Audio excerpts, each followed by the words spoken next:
जागो जैनो जागो। अरे कम से कम अब तो जागो। स्वतंत्र भारत के इतिहास में पहली बार एक जैन संत को कर्नाटक की धरती पर पूज्य आचार्य काम कुमार नंदी जी का अपहरण करके उनकी हत्या कर दी गई। उनके शव को कई भागों में काट करके बोरवेल में डाल दिया गया। अरे कब तक श्वेतांबर और दिगंबर में उलझे रहोगे? अरे अब तो एकजुट होकर के एक स्वर उठाओ। और अगर एकजुट होकर के स्वर नहीं उठाओगे, हमारे संतों का, साधु भगवंतों का, तीर्थों की रक्षा का एक नया प्रश्न खड़ा हो जाएगा।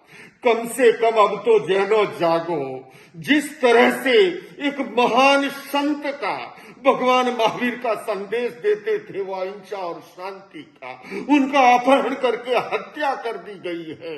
ऐसे के अंदर भी एकजुट होकर के आवाज नहीं उठाएंगे, कब उठाएंगे?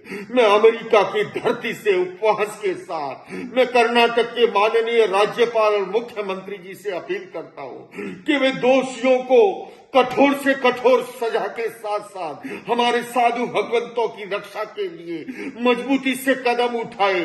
अमेरिका में मैं आपको बताऊं, जैन एकजुट हैं। 70 सेंटर सब एक छत के नीचे, दिगंबर, श्वेतांबर, डेरावासी, स्थानकवासी, तेरापंथी एकजुट होने से यहाँ जैनों की आवाज व्हाइट हाउस में भी सुनाई देती है, यूनाइटेड नेशंस में भी सुनाई देती है। भारत में हम बंटे हुए हैं, इसलिए हमारी आवाज कमजोर हो गई है।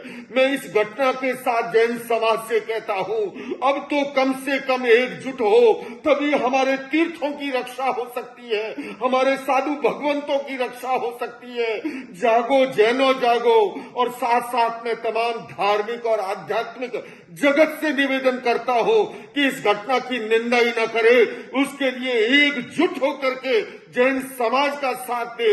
एक संत की हत्या हुई है, निर्ममता के साथ विरोध के अंदर एकजुट खड़े हो जाए।